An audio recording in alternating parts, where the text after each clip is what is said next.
vocês? Espero que sim, eu estou bem. Estamos aqui para mais uma videoaula, que será aula de História e direcionada para os alunos do nono ano. E vocês já sabem, assim como nas aulas anteriores, peguem um caderno, peguem um livro, porque nós vamos precisar. Então vamos lá começar a aula, mas antes disso, roda a vinheta. Anote o número.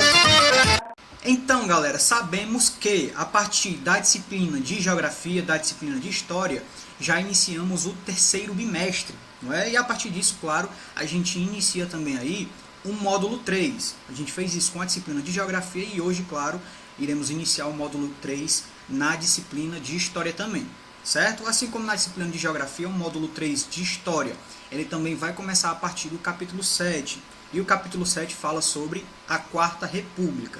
Quando a gente fala em Quarta República, o que é que a gente vai procurar entender aí no decorrer do estudo desse capítulo? A Quarta República, galera, é aquele período democrático do Brasil que ficou situado entre dois regimes ditatoriais, certo? Então a gente vai conhecer no decorrer dos nossos estudos os presidentes eleitos pelo voto popular nesse curto espaço de tempo aí, tá? E além disso, a gente vai procurar entender também os programas de desenvolvimento econômico e as consequências deles para o contexto do Brasil, né? A partir da estruturação dessas políticas por parte dos presidentes eleitos democraticamente até então, certo? Então, a gente vai entender essas perspectivas hoje, né? Uma parte do capítulo vai ser discutido hoje, então a gente vai entender o contexto socioeconômico do Brasil pós-Estado Novo, né? Estado Novo a gente estudou nas aulas anteriores, a gente vai entender também, de forma breve, né, o histórico de urbanização do Brasil, por região principalmente, a gente vai entender as marcas da urbanização e os governos, claro, né, Eurico Gaspar Dutra, a gente vai discutir um pouco também do Getúlio Vargas, não é? Também é interessante a gente estudar. E a partir da próxima aula, a gente já vai procurar entender o governo de Juscelino Kubitschek, certo? Porém, hoje a gente vai se restringir até Vargas, certo? Então, bora lá.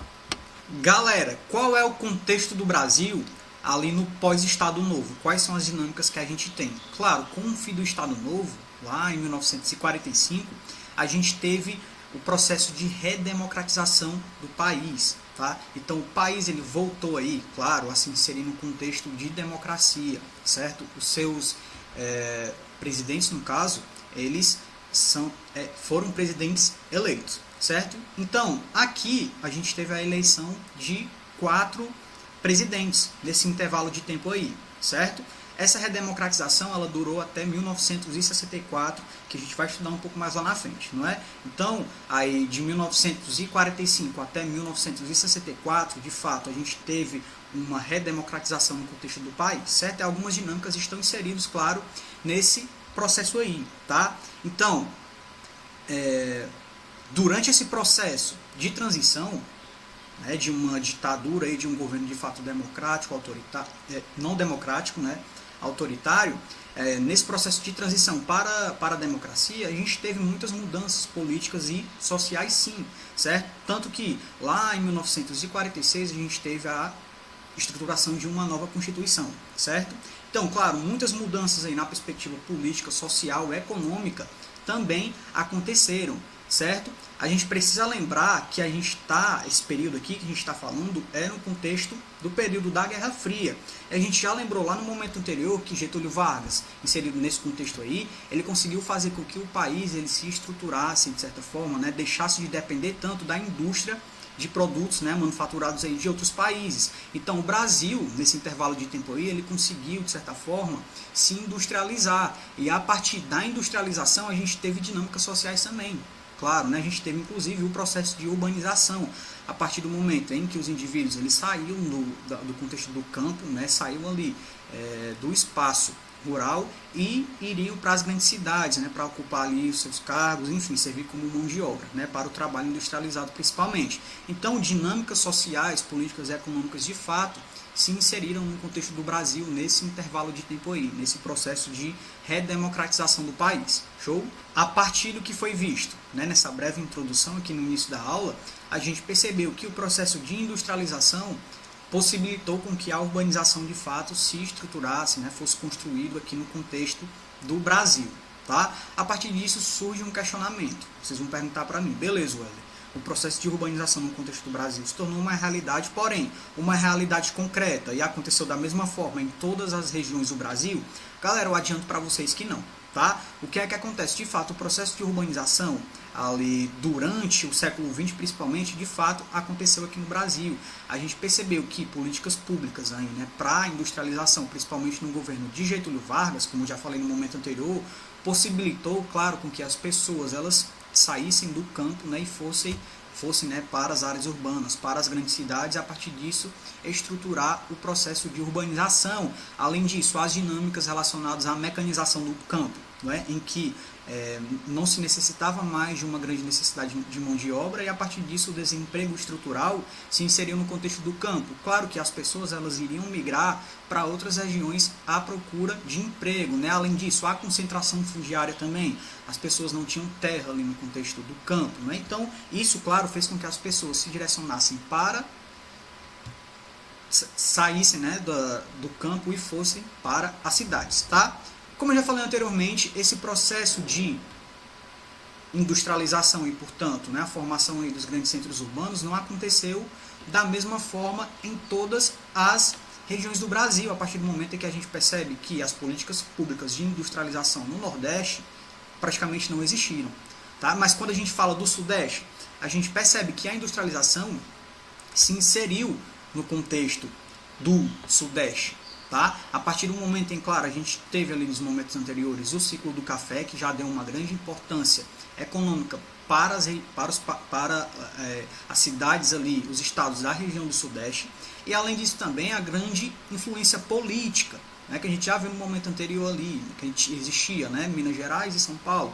Então São Paulo ali, inserido no contexto do Sudeste, tinha uma grande importância econômica, né, política também, e isso, claro, sem dúvida nenhuma, possibilitou com que as grandes indústrias se inserissem naquele contexto e o processo de urbanização de fato se materializasse lá. Tá? Quando a gente fala da região norte, a gente percebe que a região norte até 1940 era a segunda região ali em que a urbanização de fato estava inserida, né? Era a segunda região mais urbanizada. Tá? Porém, isso proveniente principalmente por causa do ciclo da borracha que existia no momento anterior.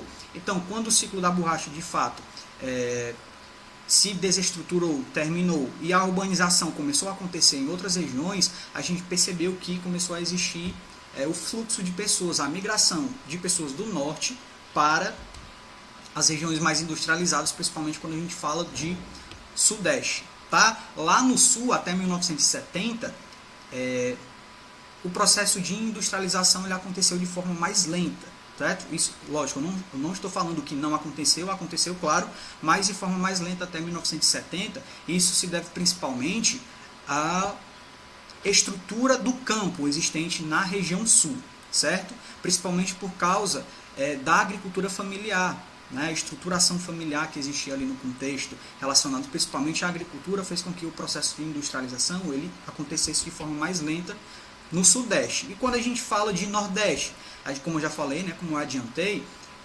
não foram direcionadas políticas públicas para gerar um processo de industrialização aqui no contexto do Nordeste, certo? E isso, claro, gerou impactos econômicos, né, que a gente percebe até hoje, aí, impactos históricos no contexto da região Nordeste. Tá? Então as pessoas elas não tinham motivo de sair do campo para as grandes cidades, porque o processo de urbanização de fato não estava acontecendo, a industrialização de fato não estava acontecendo.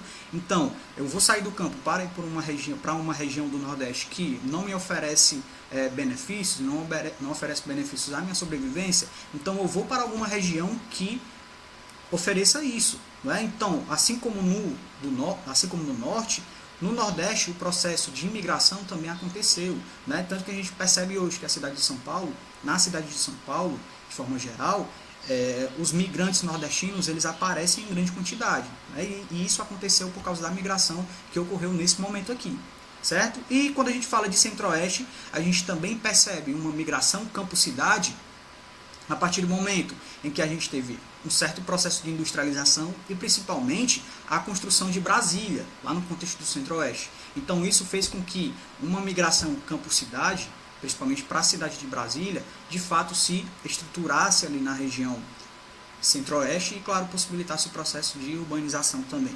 Tá? Então quando a gente fala em processo de urbanização aqui nesse período, a gente já relaciona principalmente a região Sudeste, certo?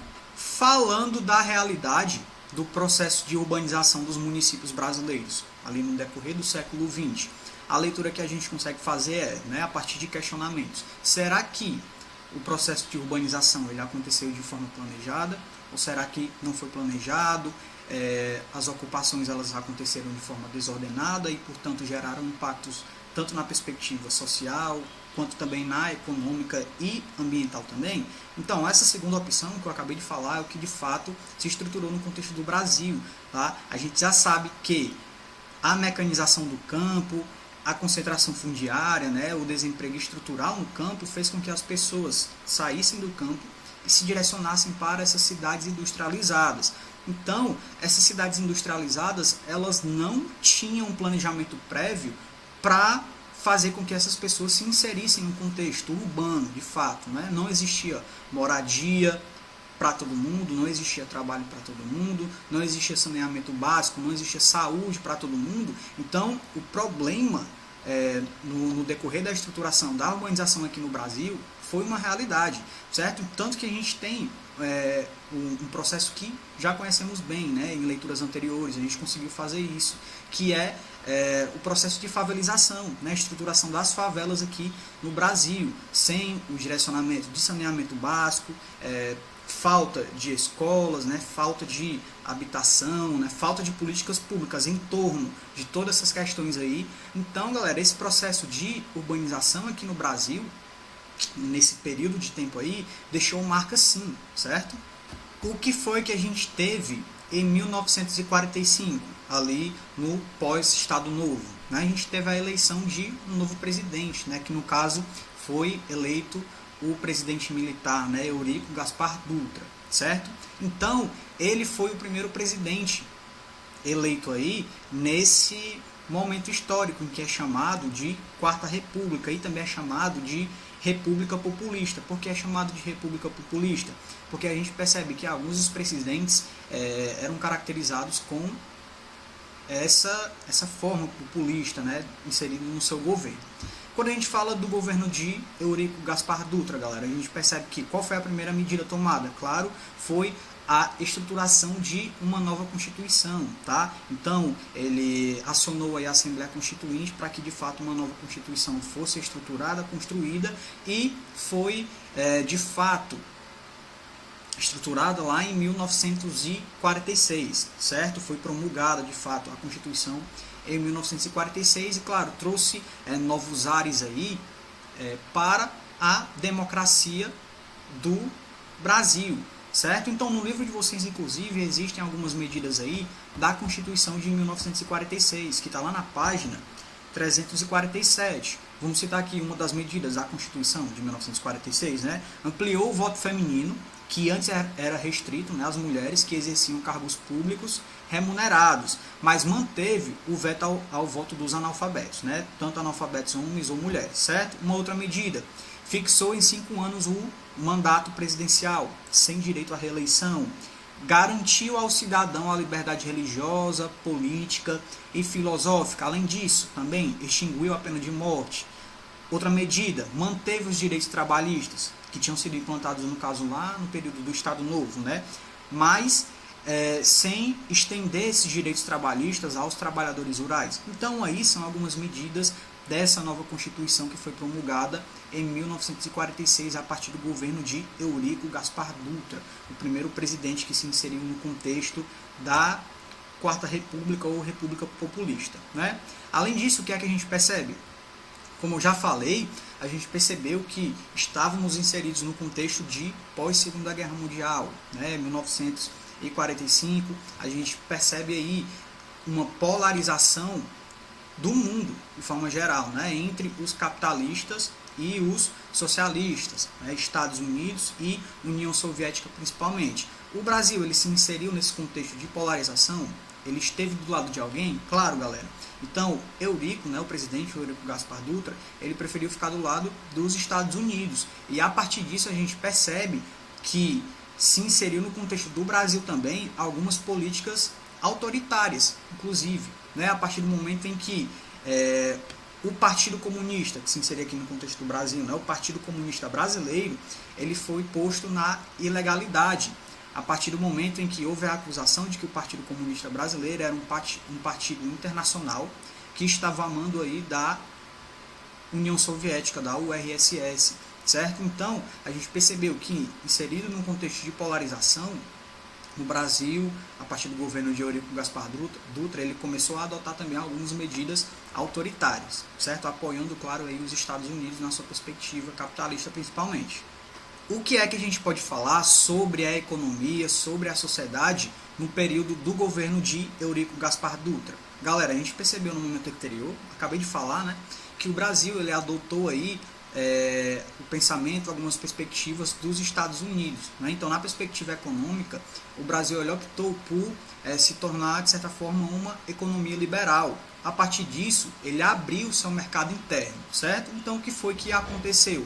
As importações elas foram bem maiores do que as exportações. A partir disso, um problema foi gerado, né? A gente começou a ter o crescimento desacelerado, de certa forma, da dívida externa, certo? Então, uma crise econômica, de fato, começava a se estruturar. Além disso, o poder de compra do trabalhador brasileiro foi caindo aos poucos também drasticamente, a partir do momento em que os salários foram congelados e, além disso, o valor do dinheiro ele caiu aí 40%, ele ficou 40% abaixo do que normalmente era. Então, a crise econômica de fato estava se instalando, tá? Então, a partir disso, o que foi que aconteceu? Eurico Gaspar Dutra, né, o seu governo tentou elaborar ali algumas medidas econômicas, um plano econômico de forma objetiva, né, que no caso foi o Plano Salto, tá? Então, o Plano Salto de fato foi uma política que tentava reestruturar a economia, a saúde, as perspectivas em relação ao transporte também, tá? Porém, deu certo, galera? Não deu certo, certo? Faltaram aí financiamento, né? Faltou investimento, então grande parte das políticas ali acabaram nem saindo do papel, tá? Em relação à sociedade, o que é que a gente pode dizer? A gente percebeu também que a crise se instalando no contexto dos grandes centros urbanos se tornou uma realidade. No decorrer de 1950, a urbanização ela estava instalada no contexto do país, né, e os problemas, principalmente relacionados à favelização, estavam se instalando no contexto do país, certo? Então, o desemprego era uma realidade, né, a concentração fundiária no contexto do campo também era uma realidade, tá? Falta de direcionamento público para a população mais pobre também foi uma realidade. Quando a gente fala na classe média e na classe alta brasileira, esse modelo aí importado dos Estados Unidos era bom para eles, tá certo? A partir do momento em que as casas elas estavam totalmente adaptadas, né? Falando de classe média e classe alta, né? As casas elas estavam adaptadas aí com eletrodomésticos, quando a gente fala de televisão, geladeiras, fogões, não é? Então, televisão também. Então, a gente percebe que a classe média e a classe alta, elas não estavam descontentes com todo esse modelo econômico aí do Brasil, né? Mas, de forma contrária, a população pobre, ela teve sim muitos problemas, certo? A classe trabalhadora, de fato, teve problemas sim nessa perspectiva econômica aqui, nesse contexto econômico do governo de Eurico Gaspar Dutra. Gente, em 1950 tivemos uma nova eleição e quem apareceu aí para vencer a eleição, exatamente, Getúlio Vargas.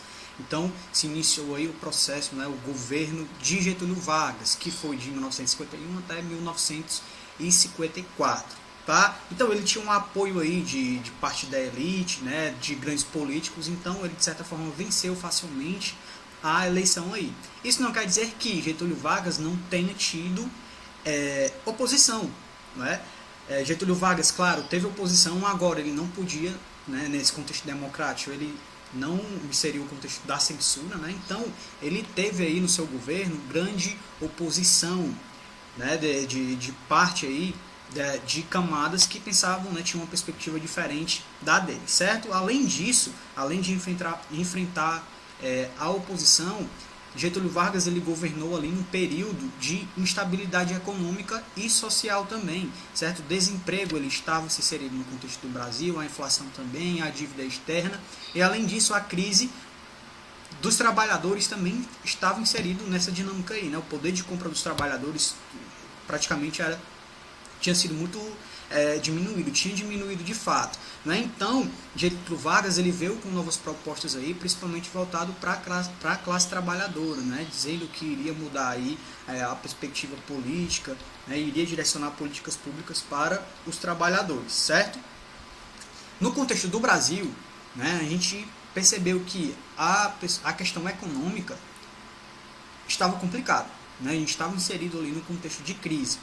Isso se intensificou ainda mais a partir do momento em que a gente tinha dois lados que trabalhavam de formas distintas para mudar a situação econômica do país. De um lado, a gente tinha uma ideia mais liberal, né, a política mais liberal, em que a economia deveria ser pautada principalmente a partir de recursos estrangeiros, né, a partir de inserção aí de empresas internacionais, multinacionais no contexto do nosso país. Ou seja, o capital estrangeiro era o capital que de fato iria erguer a economia do país para uma parte, né, dos políticos. A outra parte acreditava que a economia ela poderia se reerguer a partir das questões internas mesmo, a partir de políticas públicas do governo, principalmente na criação de estatais. Getúlio Vargas, galera, ele aceitava e ele trabalhava a partir de qual perspectiva? Claro, da perspectiva nacionalista, né? Então, Getúlio Vargas, ele procurou inserir no contexto do Brasil aí empresas nacionais, né? Empresas estatais aí de fato. Foi nesse período, lá em 1953, que foi criado a Petrobras, certo? A partir do slogan, né? O petróleo é nosso, a partir da frase o petróleo é nosso, lá em 1953 Getúlio Vargas criou a Petrobras, né? Para que a economia do Brasil fosse pautada principalmente a partir da extração dos recursos naturais, certo? Então, inserindo tudo isso, todas essas dinâmicas aí, todo esse contexto está inserido, na verdade, no plano que foi criado por Getúlio Vargas, o plano econômico, para tentar reverter a situação do país, né, do Brasil, que no caso foi o plano Laffer, certo? Foi o plano econômico criado por Getúlio Vargas, que de certa forma também não deu tão certo. Como eu já tinha falado no momento anterior, a classe trabalhadora brasileira estava muito descontente com todas as políticas ali que estavam em volta dos governos anteriores. No governo do Getúlio Vargas, galera, Getúlio ele conseguiu acalmar aí a classe trabalhadora, né, a partir das suas políticas, do que ele falava? Não, certo? A classe trabalhadora continuou descontente aí com todas as políticas, com a falta de direcionamento de políticas públicas, né, com também, principalmente, né, com a falta do aumento do salário mínimo, né, que também não se constitui enquanto uma realidade ali, tá? Então, o que foi que começou a acontecer? A classe trabalhadora também começou a ficar descontente, começou a se opor aí ao governo de Getúlio Vargas, e a partir disso começaram a existir manifestações, tá? Então, em 1953, a gente teve ali a primeira manifestação que ficou conhecida como Marcha das Panelas Vazias, né, que os trabalhadores de fato foram para a rua. E existiu ainda, com maiores proporções, uma segunda manifestação que ficou conhecida como Greve dos 300 mil. Tá? Foi um momento em que, durante um mês, aí, 300 mil trabalhadores deixaram de trabalhar. Então, essa foi uma das greves aí, de maiores proporções no contexto do nosso país. Então a gente percebe que Getúlio Vargas de fato estava perdendo aí o controle, né? Perdendo aí o apoio que ele tinha da classe trabalhadora. Ele tentou reverter essa situação? Tentou sim, galera. Inclusive, lá em 1951, ele anunciou o aumento do salário mínimo. A partir de um determinado momento, lá em 1953, ele inclusive mudou o ministro do Trabalho, né? Ele nomeou João Goulart ali, que tinha de certa forma uma relação melhor com uma certa classe dos políticos, tinha um poder de negociação também, para tentar reverter aí a situação econômica, né, do país, principalmente a partir do momento em que ele poderia dialogar aí com a classe trabalhadora, que estava bem descontente com no aumento do salário mínimo e, consequentemente, o arroxo salarial aí, certo? O então ministro do Trabalho agradou todo mundo? Não, galera. ele não agradou todo mundo, tanto que 8 meses depois de ser ali nomeado, né, o ministro do Trabalho, João Goulart, ele foi exonerado, né, ele saiu do cargo, tá? Então o que foi que aconteceu aí? A classe média e a classe alta ficou descontente aí com a entrada de João Goulart no governo, certo? Diziam que ele era comunista de fato, que ele iria inserir o contexto do Brasil nos sindicatos, né? Iria sindicalizar o país de forma geral, a economia do país. Então, ele sofreu aí grandes críticas. O momento em que João Goulart estava no governo, ele sofreu grandes críticas. Então, em um determinado momento, ele anunciou aí o aumento do salário mínimo em 100%. Então, grande parte aí da oposição caiu em cima. Não gostou também, né? Os militares se opuseram, a classe do jornalismo, a imprensa também se opôs ferozmente a isso, né? Eles não concordavam com isso, certo? Então, 8 meses depois, como eu já tinha falado, né, da sua nomeação, João Goulart ele saiu aí do Ministério do Trabalho. Porém, o Getúlio Vargas ele manteve o que tinha sido proposto por João Goulart. Ele falou que o aumento do salário mínimo aconteceria aí em 100%. Então a gente percebe aí que o governo de Getúlio Vargas, galera, estava muito ruim, tá? E essa situação piorou ainda mais lá em 1954, quando um dos maiores opositores de Getúlio Vargas sofreu um atentado, né? Tentaram matar aí um dos opositores de Getúlio Vargas, que era o Carlos Lacerda, no caso, né? Porém não conseguiram assassinar Carlos Lacerda a tiros, mas o motorista, que era um militar, inclusive da aeronáutica, do Carlos Lacerda, ele não resistiu aos ferimentos, né, de tiro ali e acabou falecendo. Então, Vargas foi acusado de ser o mandante do crime, né? Getúlio Vargas ele foi acusado de ter mandado matar ali o seu maior opositor. Porém, no momento anterior, foi comprovado que Getúlio Vargas não teve relação direta, né, e que algumas pessoas do seu governo e também alguns apoiadores foram que articularam todo o crime sem o consentimento de Getúlio Vargas, certo? Então a crise aí em relação a Getúlio aumentou ainda mais, e essa crise cresceu ainda quando o Café Filho, que era então vice-presidente de Getúlio, rompeu com ele, né? Então deixou ainda mais isolado. Então, pressionado aí a renunciar, o que foi que aconteceu? Vargas optou por uma saída extrema, em que ele fez o que, galera? Que a gente já conhece, que a gente já sabe.